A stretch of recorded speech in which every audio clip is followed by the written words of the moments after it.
Selamat malam pemirsa, apakah Anda ikut dalam war tiket grup musik Coldplay beberapa waktu lalu dan gagal mendapatkan tiket? Jangan bersedih karena Anda senasib dengan banyak penggemar lainnya termasuk saya. Animo masyarakat memang sangat tinggi untuk berburu tiket konser Coldplay di Jakarta bulan November 2023 nanti. Bayangkan saja, ada 70.000 tiket yang ludes terjual dalam sekejap. Pemerintah memperkirakan dampak ekonomi dari konser Coldplay ditaksir mencapai 167 triliun rupiah. Semua dapat keuntungan, termasuk hotel, UMKM hingga pajak yang diterima negara dengan 270 juta penduduk. Indonesia merupakan pasar yang gurih untuk industri ekonomi kreatif seperti konser atau seni pertunjukan lainnya. Namun masih banyak pekerjaan rumah Indonesia, apalagi bila ingin menjadi pemain utama di kawasan. Lantas bagaimana strategi Indonesia? Bersama saya Maria Lizia Hasni, inilah Economic Challenges dalam episode Cuan Besar dari Konser.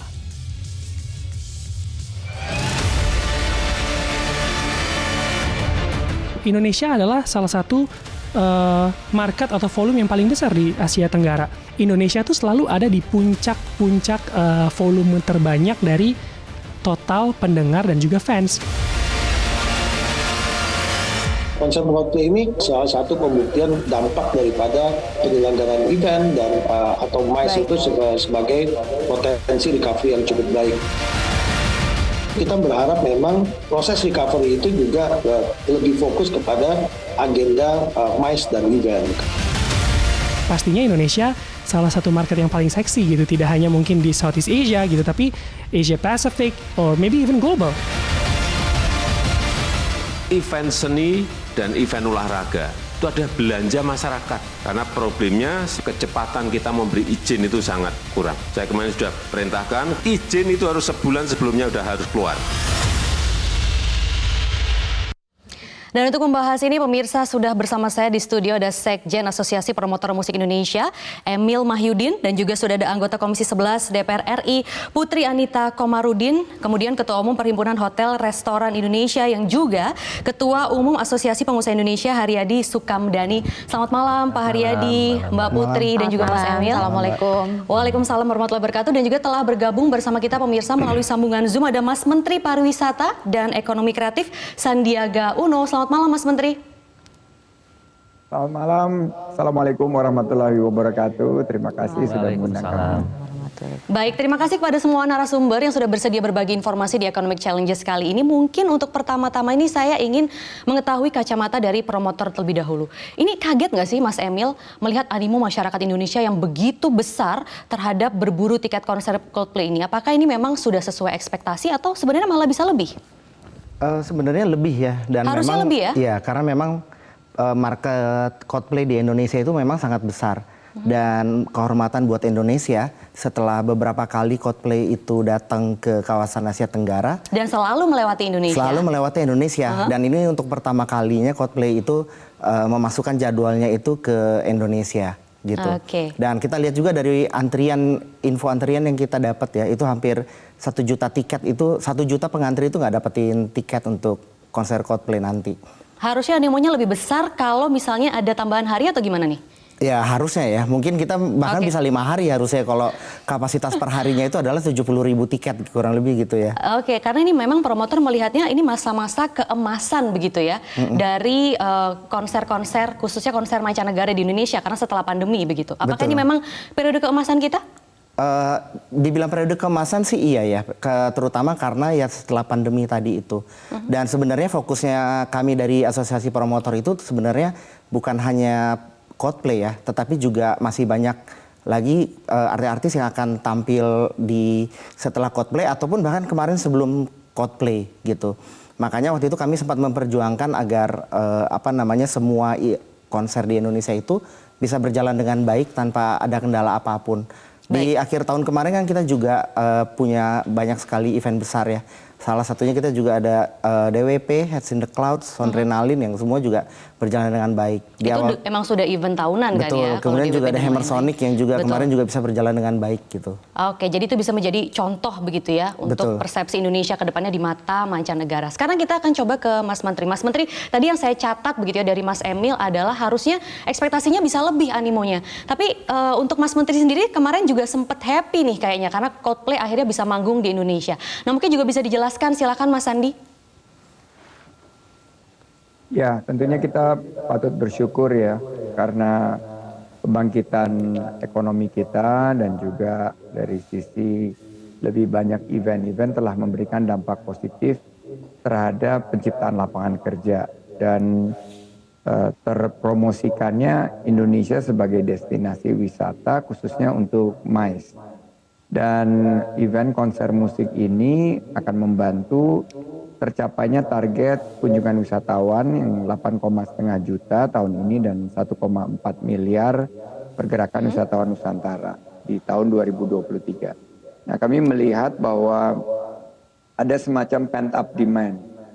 Jadi selama COVID banyak sekali permintaan yang tidak terpenuhi dan saat dibuka kembali dan dihadirkan event-event, konser-konser yang berkualitas, ternyata ini mendorong tingkat permintaan yang sangat tinggi.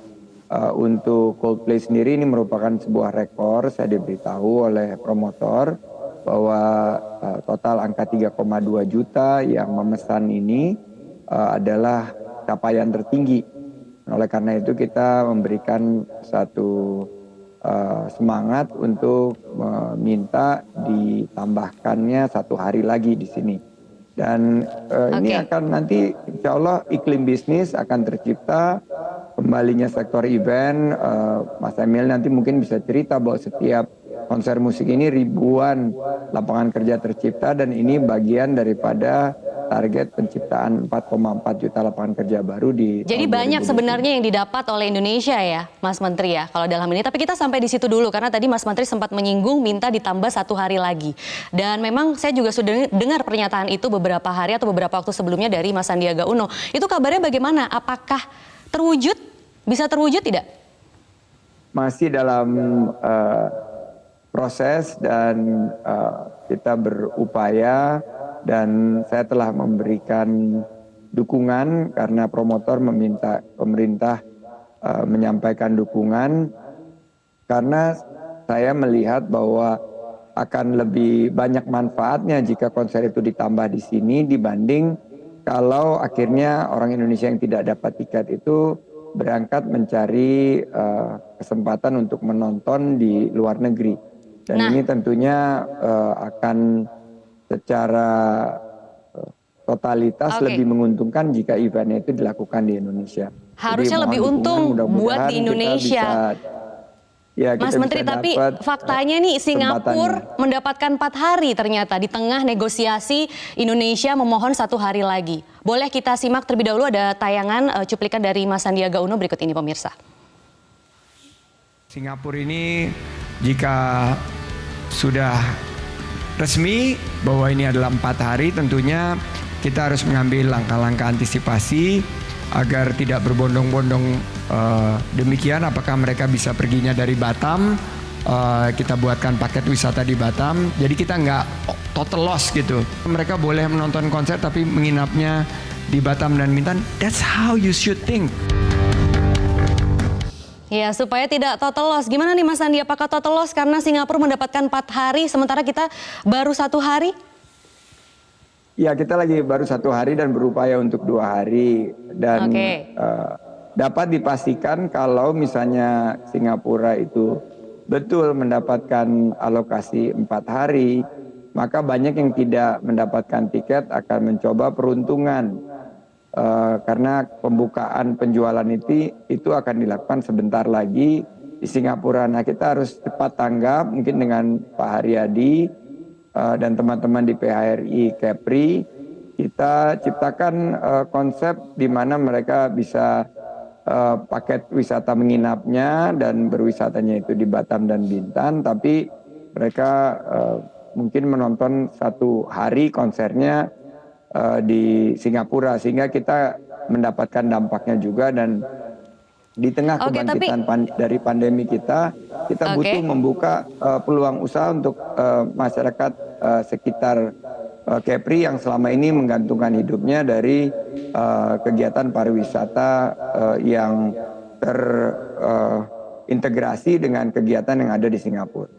Oke, apakah ini sebagai langkah untuk menghibur diri, Mas Andi? Dan apakah yakin memang paket wisata itu bisa terjual? Saya ini DNA saya entrepreneur, dan saya selalu optimis dan husnuzon dalam menyikapi suatu situasi yang mungkin challenging, mungkin dianggap menantang gitu. Tapi saya melihat daripada kita mengeluhkan dan kita akhirnya saling menyalahkan, lebih baik kita membuat langkah-langkah antisipasi sehingga tidak mereka semua naik pesawat yang kebetulan mahal ke Singapura, tapi mereka bisa memilih untuk juga menggunakan transportasi melalui jalur Batam atau juga bisa menginap di Bintan. Oke, nanti kita akan bahas lebih lanjut, tapi mungkin saya juga ingin minta tanggapan dari Mbak Putri di sini sebagai anggota DPR yang juga masih muda. Mbak, dengan adanya langkah seperti itu ya, mungkin bisa dibikin paket wisata begitu ya untuk menunjang Kepulauan Riau. Apakah kalau Mbak Putri sendiri nih sebagai anak muda gitu, kira-kira berminat nggak sih? Ya. Terima kasih Mbak Maria. Tentu kan kalau hal-hal seperti ini harus ada dorongan dari pemerintah juga ya untuk memastikan bahwa paket wisata seperti ini memang menarik untuk kita sebagai wisatawan Nusantara. Karena memang pikirannya ketika anak muda khususnya mereka ingin berwisata ke luar negeri, tentu mereka akan menghabiskan semua uang dan juga tabungan yang mereka punya di sana gitu untuk ya berliburan gitu, sekedar melepaskan lelahnya. Jadi memang hal-hal seperti ini tentu harus lebih digencarkan lagi promosinya, tentu dari sisi Kemenparekraf sendiri, dan juga ini butuh koordinasi dengan seluruh kementerian dan lembaga yang ada. Kalau kita memang benar-benar mau memaksimalkan efek multiplier effect dari Coldplay ini yang pada hari ini kita hanya dapat 1 hari, walaupun masih diperjuangkan oleh Mas Menteri untuk bisa jadi 2 hari. Jadi ini adalah salah satu hal yang gambling sebenarnya gitu. Tapi patut diusahakan gitu ya. Tapi patut diusahakan karena memang tadi kata videonya Mas Menteri, that's how you should take. Jadi jangan bersuuzon dulu, kita coba dulu, semoga ini tetap akan meraup keuntungan ekonomi di dalam negeri. Tapi kalau anak-anak milenial, apalagi Gen Z gitu ya, mikirnya daripada nih saya harus spend money, mendingan saya sekalian jalan-jalan ke luar negeri gitu kan, dapat wisatanya misalnya di Singapura, sekaligus juga harga tiket konser tuh biasanya lebih murah. Nanti kita juga ada perbandingan harga tiket konser Coldplay di Indonesia sama misalnya di Kuala Lumpur yang biasanya tuh nggak jauh-jauh dari Singapura. Nah, gimana tuh Mbak Put? Ya. Ini mungkin Mas Emil juga nanti bisa menambahkan gitu. Cuman kan variabel dari biaya tiket itu di setiap negara pasti akan berbeda. Dan mungkin untuk negara kita dari segi keamanan, dari segi perizinan, dan segi aspek lainnya itu masih banyak yang menambah kos sehingga harga tiket di kita itu cenderung lebih mahal daripada di Malaysia atau Singapura misalnya. Jadi memang ini yang selalu digaung-gaungkan juga oleh Pak Presiden yang memang juga sangat peduli dengan industri kreatif kita. Supaya kita memang benar-benar bisa meraup keuntungan dalam negeri dan membuat warga negara Indonesia lebih cinta nonton konser di negaranya sendiri, dan janji perputaran ekonomi USD 25 juta itu bisa kita dapatkan dengan adanya konser Coldplay di sini. Dan yang katanya 4,4 juta lapangan kerja bisa dibuka dengan adanya konser Coldplay.